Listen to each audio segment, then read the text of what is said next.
The history of Buddhism is the story of a great quest of mankind. A quest to leave behind the desires and attachments of the material world. A quest to attain the peace which can only be found within.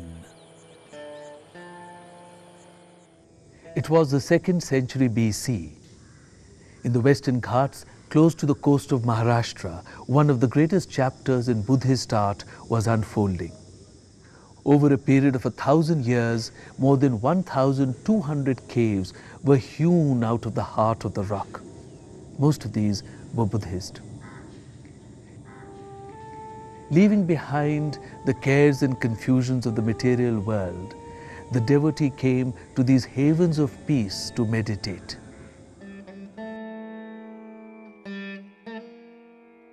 Homes and even palaces of kings were being made out of ephemeral materials like wood. Only that which was made in service to the eternal was carved out of everlasting rock.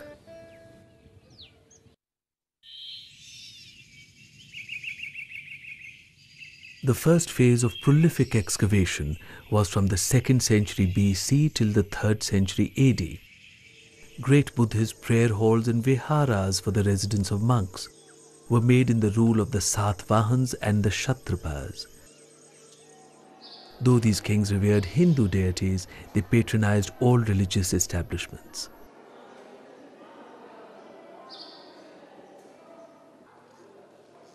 Individual sculptures and pillars were donated by merchants, bankers, gardeners, farmers, fishermen, housewives and others, including many Yavanas or Greeks. These cave sanctuaries were made on the caravan routes which came from central India to the ports on the coast of Maharashtra. Perhaps it was prosperity on account of flourishing trade which made possible this era of great rock-cut caves. Trade networks, both internal and with the Mediterranean, were expanding fast in this period.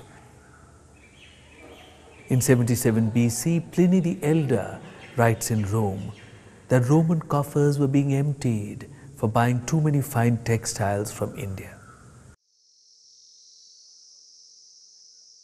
There are 22 rock-cut caves at Bhaja, facing the valley of the river Indrayani in Pune district. The Chaitya Griha or prayer hall here was made in the 2nd century BC. Chaitya means an object of worship. The stupa deep inside continues as the focus of devotion.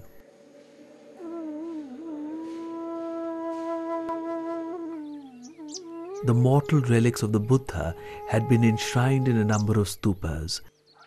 For Buddhists, the stupa became the symbol of his passage from the world of illusion and pain to that of eternal bliss. A horseshoe-shaped arch dominates the facade of the cave.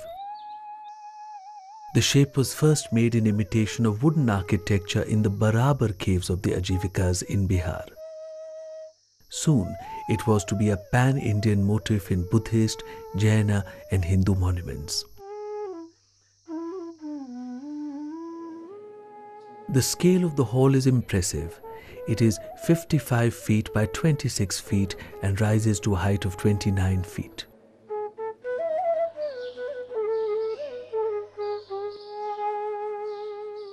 Pillars which run along the walls of the cave provide a circumambulatory passage around the stupa. The pillars lean inwards in imitation of wooden architecture. Above, wooden ribs have actually been added to copy the appearance of freestanding buildings.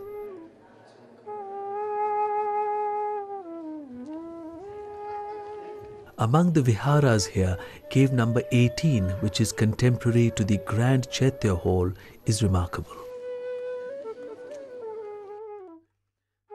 On the right wall of the veranda are sculptural representations identified as Hindu deities.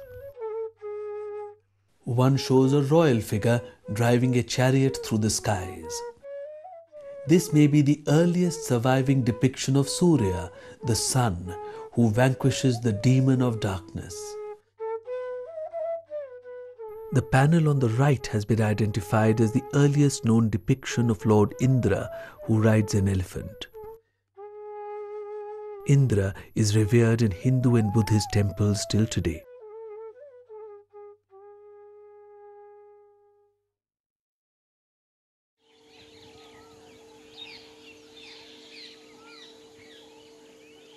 In a secluded gorge of spectacular natural beauty, about 50 kilometers northwest of Aurangabad, are the caves of Pital Khoda. Part of the hill face has disintegrated and the fronts of the caves have been lost. However, what remains shows that the caves 3 and 4 here may have been the crowning glory of Buddhist art when they were made in the late 2nd century BC. Paintings of the 6th and 7th centuries AD in the Chaitya Hall Cave 3 show that the cave remained in use for at least 800 years.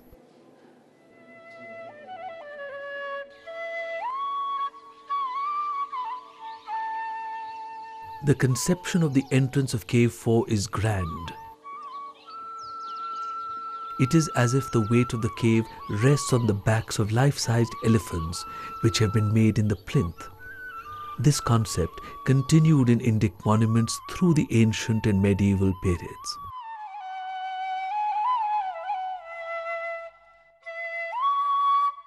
Above the entrance of Cave 4 was made Lakshmi, embodying abundance. She is depicted often on the railings and gateways of the contemporaneous stupas at Bharhut and Sanchi. Gajalakshmi, when she is lustrated by elephants, is one of the earliest formalized deities in Indic art and is seen in the monuments of all faiths.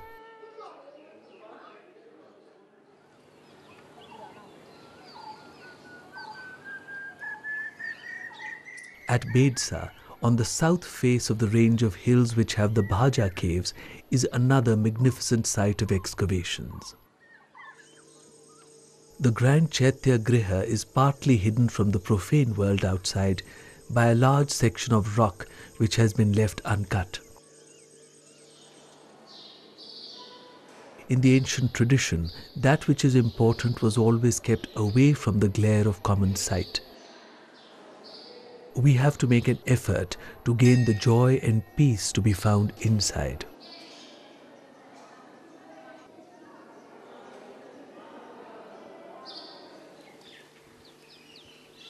The magnificent Chaitya Griha was made in the 1st century AD. The pillars inside are the earliest seen pillars rising out of Purna Ghatas or vases of plenty. From this period, this becomes a common motif of Buddhist and Jaina art.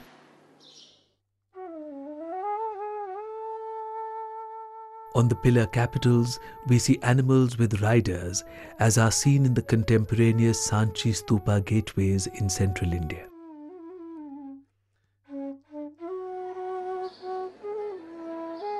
The interior of the cave, dimly lit by the jali window in the front, is simple. Leaving behind the profusion of images and sculptures, the heart of the mountain contains the stupa. The pillars around it and in the hall are plain. The devotee has travelled from the world of illusory shapes outside to be closer to the truth in all its simplicity.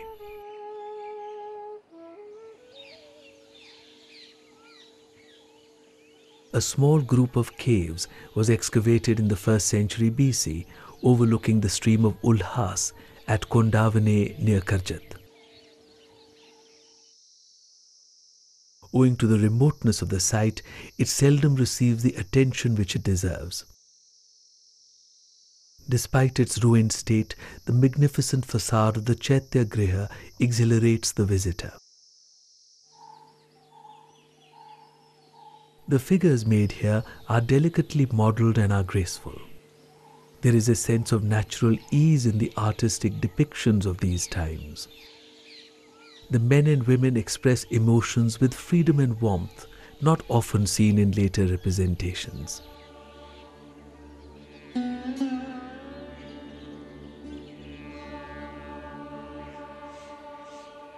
At Karli, on a high hill opposite the range which has the caves of Bhaja, a grand Chaitya Griha and Viharas were created in the 1st and 2nd centuries AD. Here is the largest of all Chaitya Grihas to be carved out of the living rock. One of its inscriptions proclaims that it is the most excellent rock mansion in all of India.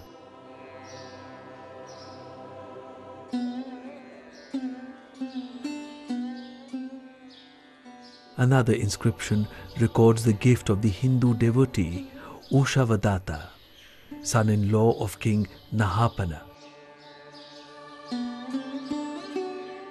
He donated the revenue of a village to support the monks at Karli.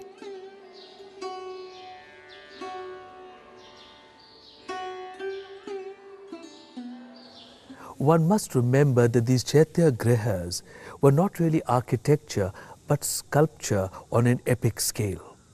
One can imagine how vast the task must have been to create such rock-cut shrines. Great care and planning would have been required at every stage of the enterprise. The cutting of the rock began from top to bottom, creating the spaces and leaving stone for pillars to be shaped later. Even as the stone was hewn to create the structures, the finishing of the walls and the carving of detailed sculpture was taken up.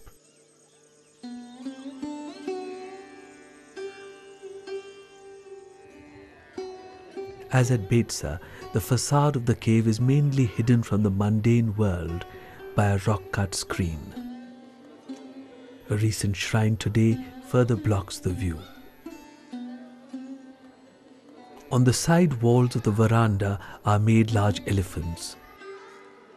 They appear to effortlessly support the many-storied structures carved above them.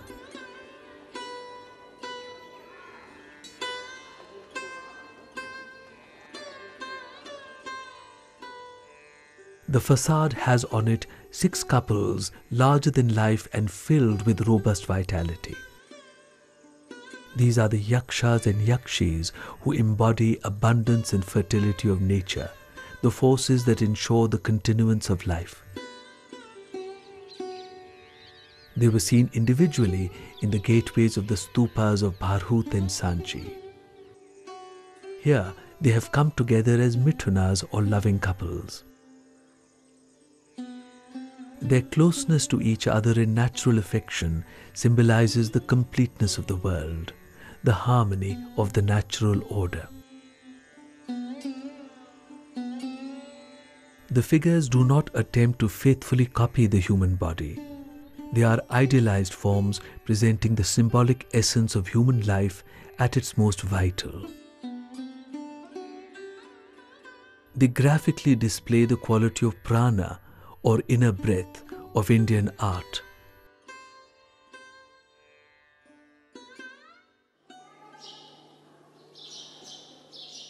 The grand hall is 124 feet by 46 feet and rises to a height of 45 feet.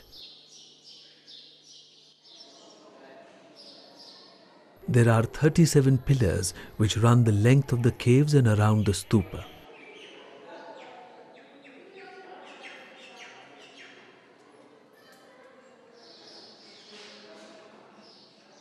The capitals have seated animals carrying human figures, usually a couple and sometimes 2 women.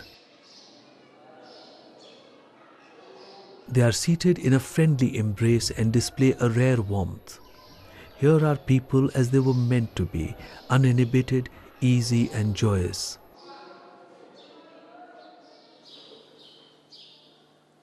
Inscriptions record the names of numerous individual donors who paid for the carvings of various parts of the cave and its pillars. These include Greeks.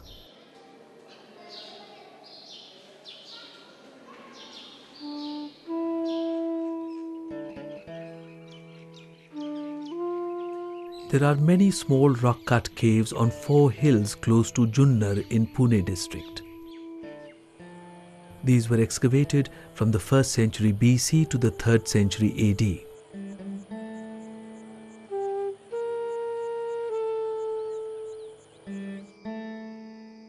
There are several viharas here, of which the largest is on Suleiman Hill. To the vihara's proper left is a Chaitya Griha with an inscription of the 2nd century AD. Within the Borivali National Park in Mumbai is the cave site of Kanheri. This site provides a view of developments in Buddhist art over a period of 1,000 years. The caves at Kanheri provide the last expressions of the early rock-cut tradition of Western India. Simultaneously, this site also heralds the iconography of Buddhist art of the later period.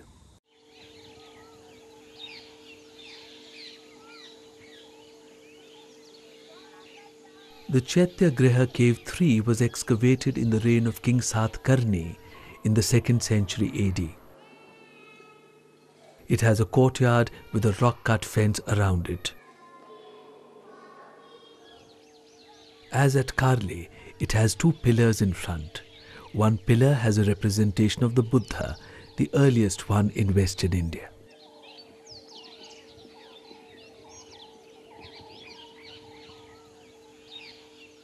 The style of the figures here has similarities with the contemporaneous sculpture of the Mathura region of North India. The men and the women have a sense of the breath and the movement of life. They display individual postures and have gentle expressions.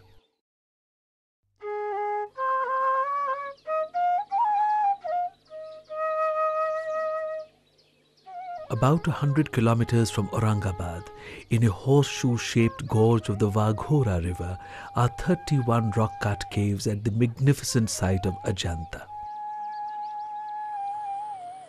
The caves were excavated in 2 phases, one around the 2nd century BC and the second around the 5th and 6th centuries AD.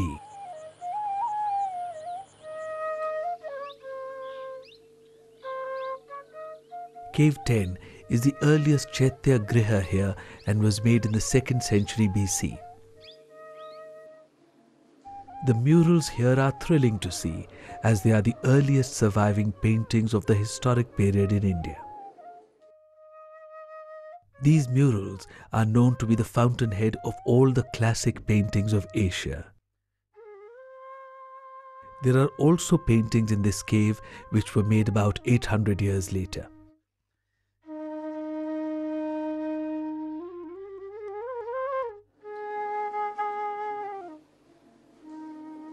Cave 9 is a Chaitya Griha of the 1st century. The facade has figures of the Buddha which were added in the later period.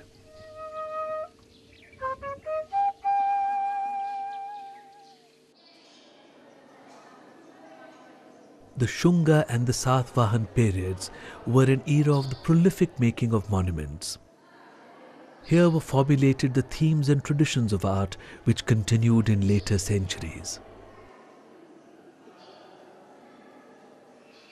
The railings of stupas and the exteriors of caves presented images of the world as seen around us. Deep within the heart of the mountain, we were to contemplate that which was eternal, that which was within. The stupa was simplicity itself. In the silence of the interior, it was a symbolic representation of the escape from the illusions of the material world. From the 1st century onwards, deities were created in Indian art for meditation and adoration, puja. The belief was in the oneness of all that there is. The forms of the world around us were considered maya, illusions. Still, the deities provided familiar shapes which the mind could grasp. By the 5th century, sublime deities were made in northern and central India. Though these were in human form, their purpose was to move us through their beauty and grace to transcend the world of forms, to leave behind our attachments and desires.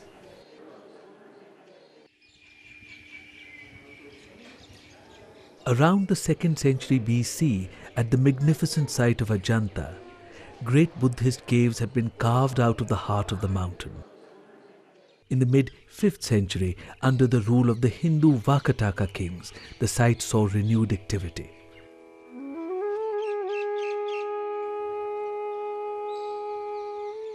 As in the Indic tradition seen earlier, feudatories of the king, ministers and even queens freely followed the Buddhist faith and patronized Buddhist caves and art.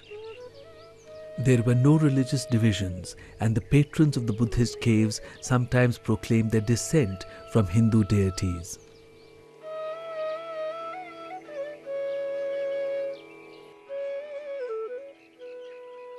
The facades of the early Chaitya Grihas presented a grand simplicity.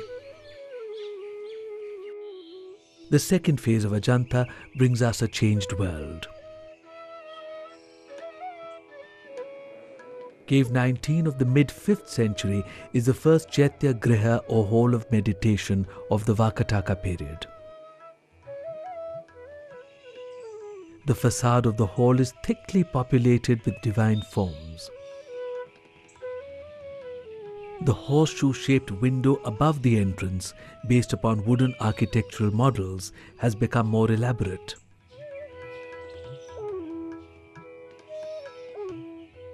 On either side of the window are made attendant figures.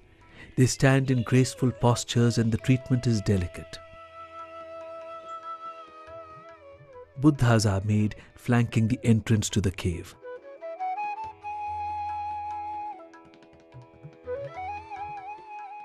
The figures have a humanity and sensitivity which gives Ajanta a special place in Indian art.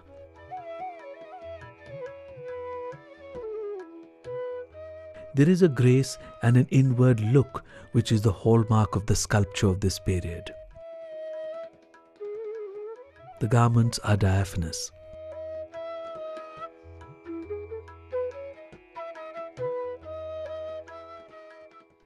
A Nagaraja and a Nagini with an attendant figure are among the finest sculptures of Ajanta. Earlier, the interior of the hall of meditation was simple and unadorned. The focus was on the final truth, which was formless. Now it is the beauty of form which serves to reveal the grace which underlies creation. Peace is now created by beauty and harmony around us. Though the stupa continues to be made, it is very considerably elaborated.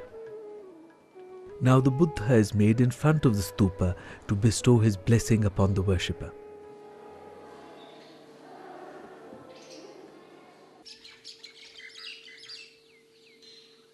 Cave 26 is a grand Chaitya Griha, perhaps the last excavation at Ajanta.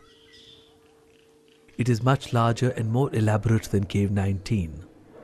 The Buddha inside is made within a stupa and sits with pendant legs upon a throne.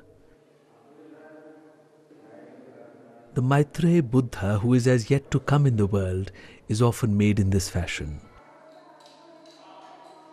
The circumambulatory path around the shrine is elaborately carved.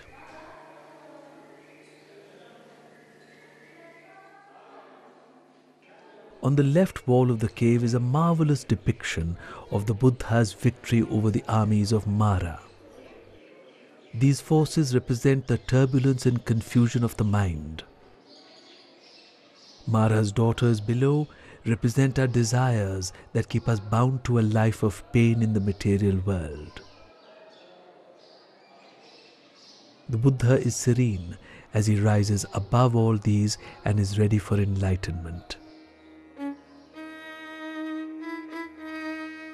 A profoundly moving scene is that of the Mahaparinirvana of the Buddha, when he finally achieves release from the mortal world. This is one of the grandest yet most sensitive depictions in all of Buddhist art.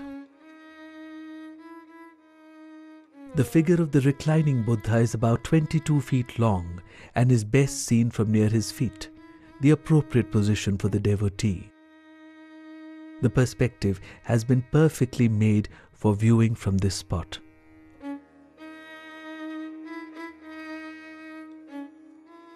Ananda, his grieving disciple, also sits at his feet, desolate at the loss, forlorn. In the solemnity and grandeur of the noble achievement of the Mahaparinirvana, Ananda adds a human touch which is unforgettable. The same sentiment is echoed in some of the seated figures of monks below the Buddha. Above, heavenly musicians celebrate the great moment of the Buddha's release from the world of illusions.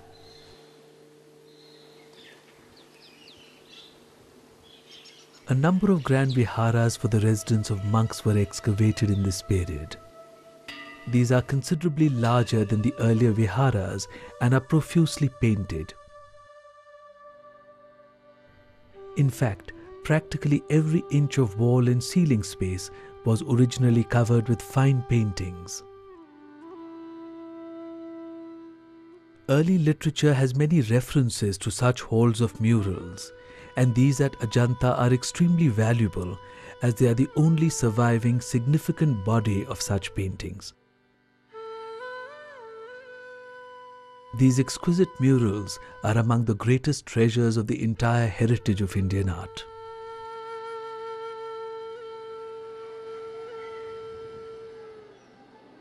The growing complexity of iconography is seen in the caves of Ajanta of this period. Besides the Buddhas and Bodhisattvas, in the upper floor of Cave 6, the shrine also has 6 Manushi Buddhas who preceded Gautama Buddha.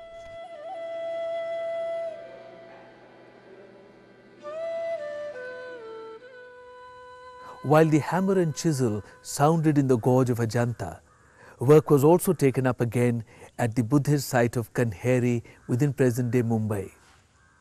Here in the 5th and 6th centuries, older caves were modified and new excavations were made.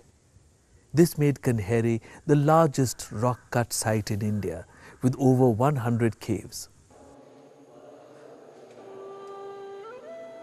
On either side of the veranda of the early Cave 3 were made colossal Buddhas over 22 feet high. This is the beginning of the tradition of Brihad or colossal Buddhas which spread near and far. They display the gesture of the bestowing of grace. Vidyadharas bring garlands to them. By the 4th century, yoga or yoga tantra was well established in Indic thought. It was a graded path of evolution through discipline and meditation. In the Buddhist faith, Kanheri Cave 90 presents the earliest surviving mandala which presents such a graded path.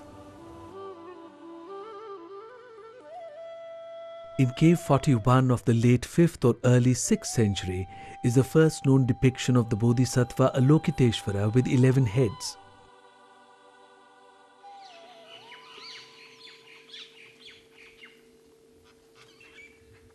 At Aurangabad, not very far from Ajanta, another group of caves were excavated in the 6th century.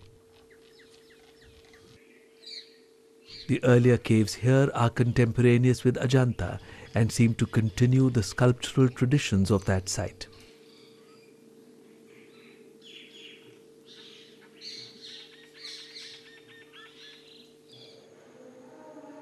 In the later caves here, sculptural panels are increasingly used to carry the iconographic message. A litany of Avalokiteshvara and panels of other bodhisattvas are made. There is also a panel of Tara with attendants.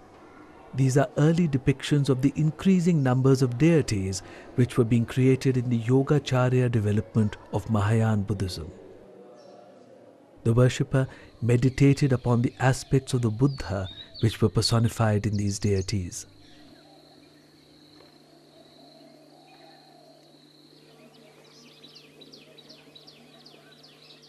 The site of Ellora, on the outskirts of the city of Aurangabad, witnessed the grand culmination of more than 1,000 years of the rock-cutting tradition.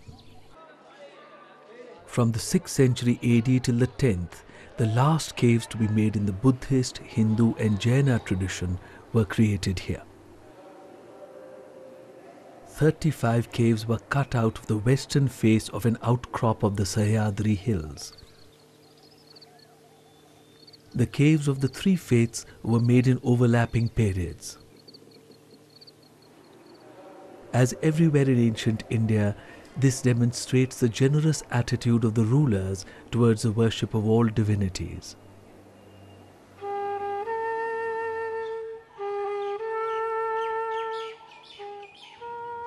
The Buddhist caves at Ellora were made in the 7th century. These are the largest Buddhist excavations to be carried out in India. They also reflect developments in iconography which had been taking place.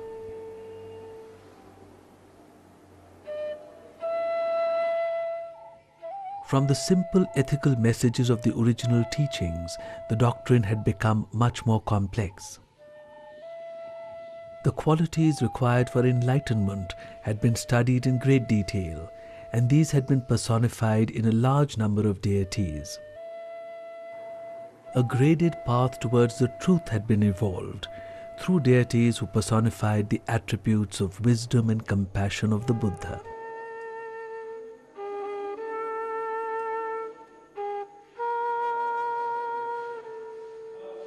The last Buddhist Chaitya Griha with the stupa to be excavated is Cave 10 at Ellora.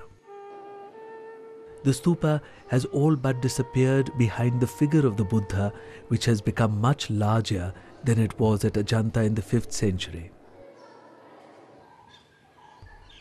The traditional large window of the Chaitya hall has also undergone considerable change.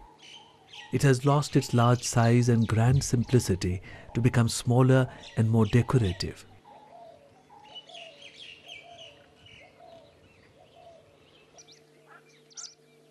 Meditation and worship was now conducted in the vast interior of the Buddhist viharas. The caves are larger and more elaborate than were made before. Cave 12 has 3 vast stories, each larger than any Buddhist excavation at the earlier caves of Ajanta. The rock-cut caves of India are one of the most magnificent traditions of the art of the world. In the Western Deccan, for 1,200 years, great caves were hewn out of the mountain.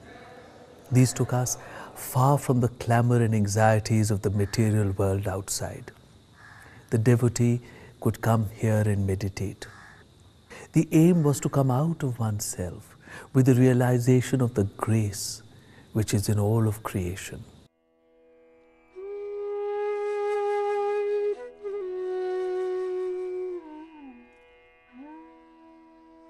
The journey of Buddhist art has brought us to a point where the human form is used to convey ideas that transcend our mortal existence. The subject of the art is the depiction of the essence and not only the optical reality of the world. As stated in the ancient treatise, the Chitra Sutra, the depiction of harmony and beauty has a transforming influence upon the viewer. When we respond to beauty, in that moment we come out of ourselves. Our daily cares and concerns are left behind. In that moment, we are absorbed in the grace which is in all of creation.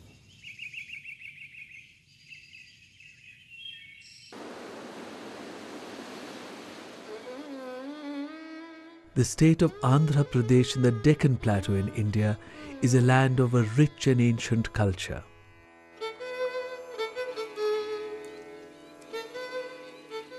It has flourishing traditions of literature, music and the arts coming from early times.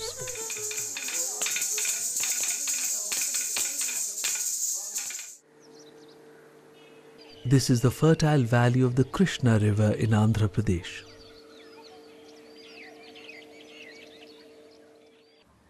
Since ancient times, the bounty of cotton here attracted traders from all parts of the world. There were colonies of Romans who lived in this region. In fact, vast numbers of Roman coins have been found here. In the 1st and 2nd centuries AD, practically every hilltop in this region would have had a wonderful stupa on it. Even today, there are more than 140 major Buddhist sites listed here.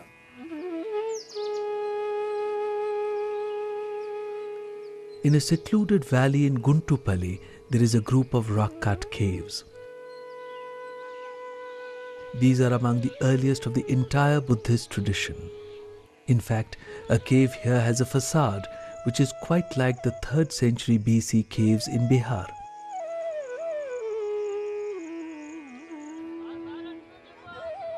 The region of the Krishna River became one of the greatest centers of Buddhism in the world. Indeed, this river valley became a valley of hundreds of stupas. The many stupas here were all covered with shimmering limestone slabs with exquisite carvings on them. The ancient art of the Deccan is infused with a unique gentleness. It is an art which takes our attention constantly to the peace within. It is an art full of compassion, whose very lines bespeak the gentleness of the soul.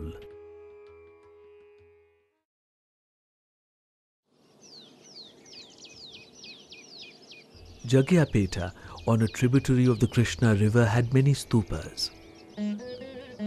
Buddhism flourished here for 500 years, up to the 4th century AD. Worship at some of the stupas continued till the 14th century.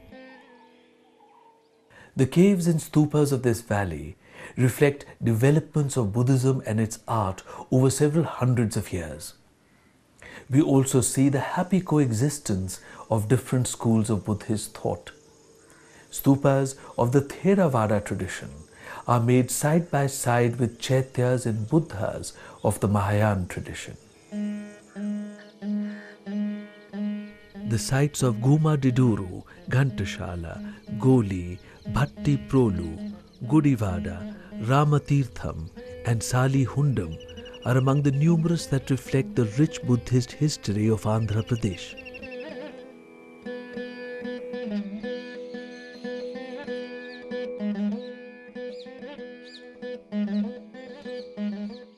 At early sites of this region, sculptures are still being found. The Krishna Valley must have been an enchanted place with its hundreds of stupas and with numberless sculpted images made with hands of devotion.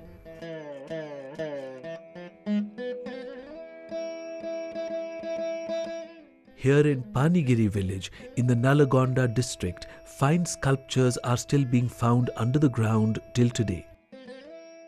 These sculptures present a world of gentleness which awakens the best within us. The ancient Indian treatise on art making, the Chitra Sutra, states that it is the purpose of art to reveal this grace which underlies all that there is.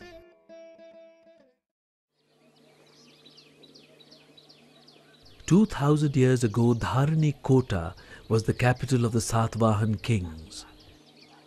It was from this glorious place that the textiles of this cotton used to go to places like Rome. A great civilization developed here."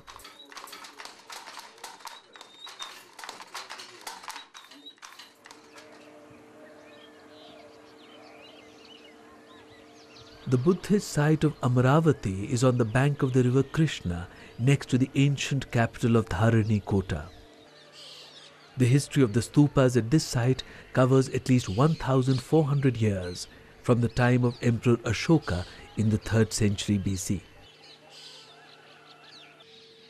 By the 1st century BC, the stupa at Amaravati was enlarged and sculpted limestone slabs with narrative sculptures were added.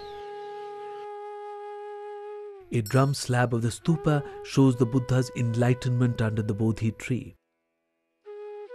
The footsteps and the parasols indicate the Buddha's presence.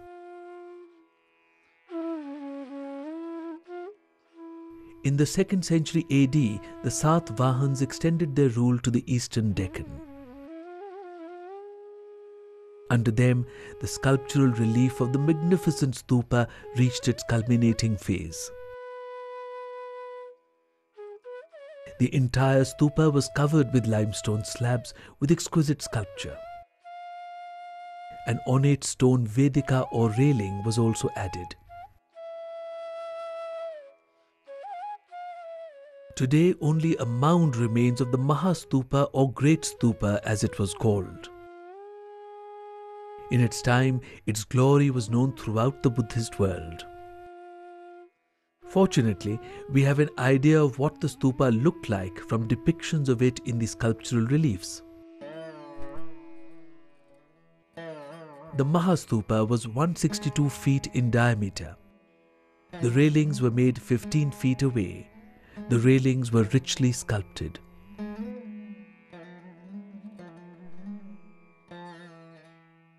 On the inner surface of the pillars were made narrative carvings of the life of the Buddha.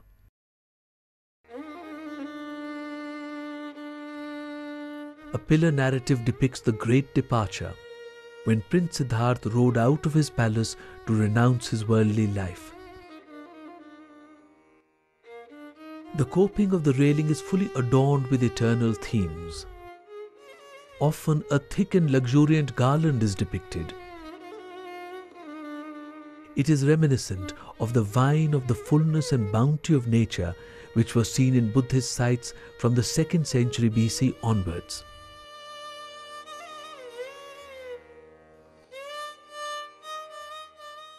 It is carried by turbaned youths who would represent the urban city dwellers of the prosperous Krishna Valley.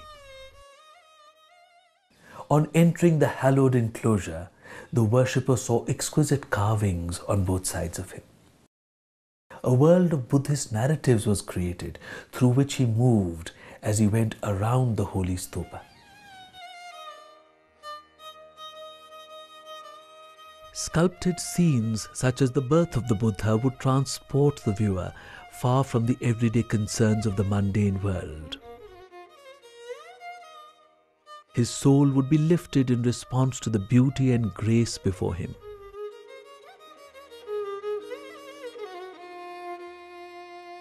The relief of the 2nd century at Amravati is deeply cut, which gives it the appearance of being fully in the round. The depth of the cutting permits the overlapping of figures on 2 and even 3 planes. Each figure is individual and possessed of life and movement of his own. The variety of poses is infinite.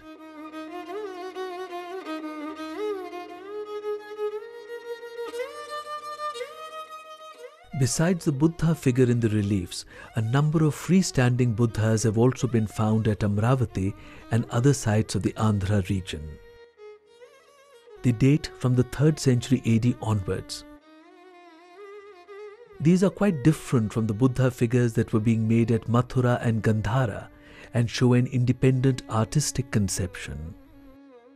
These were to be the models for the Buddhas of Southeast Asia.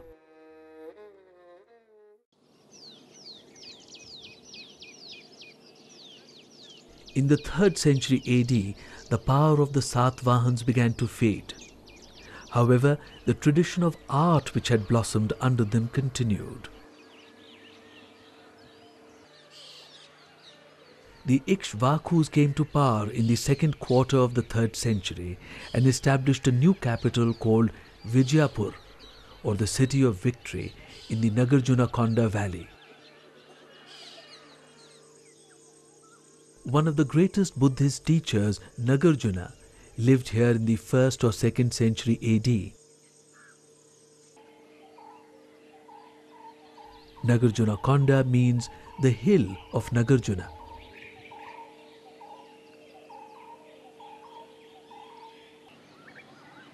The area continued as a most important center for the development of Buddhist philosophy under the Ikshvakus. A large number of monastic establishments was founded here for the residence, study and worship of at least 4 different sects of Buddhists.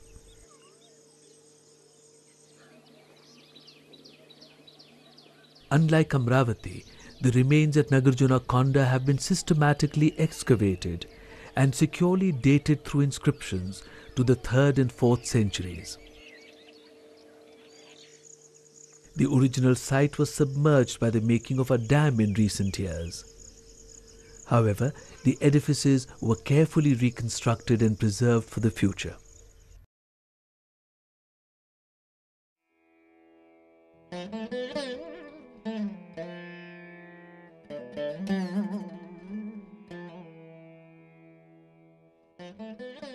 The style of the sculpture here is very similar to the last phase at Amravati. The figures are lively and full of movement. They are cut deep into the stone. The tradition of the depiction of the stupa is continued here on sculptural slabs on the monument.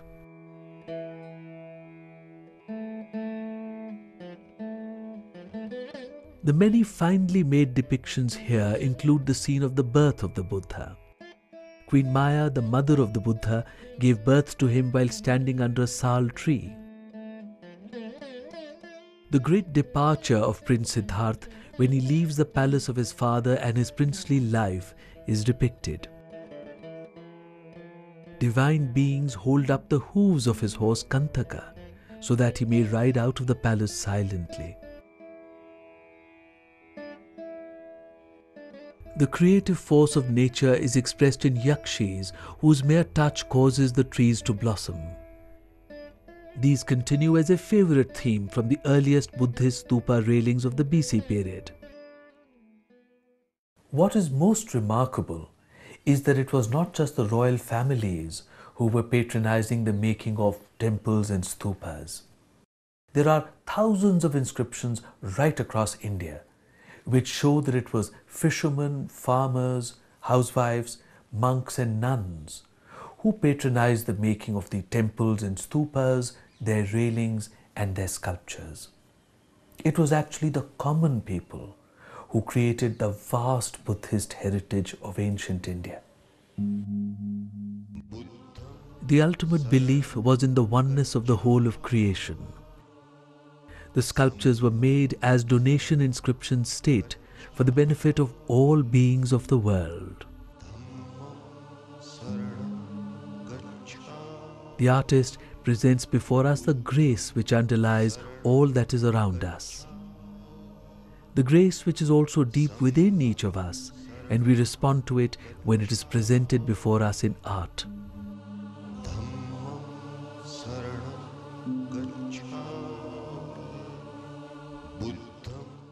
The Krishna Valley of present-day Andhra Pradesh has a unique and rich Buddhist heritage dating from the 3rd century BC onwards. This region was one of the main areas of the development of Buddhist philosophy and art, not just for India but also for the rest of Asia.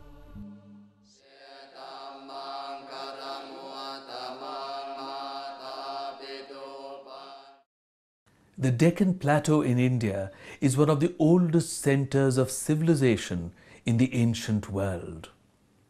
Perhaps it was the black cotton soil across this region which led to these developments. Across India, food grew in plenty in the fertile soil well watered by many rivers. Abundant cotton in the Deccan led to the making of the finest textiles, which drew merchants from across the globe. Indic philosophy and art blossomed in the atmosphere of peace and plenty which prevailed. The Deccan is one of the greatest lands of the development of Buddhism, of the early Theravada kind and also of the later Mahayana and Vajrayana orders. The art of both the Western and Eastern Deccan reflects the gentlest and noblest thoughts ever in the minds of humankind.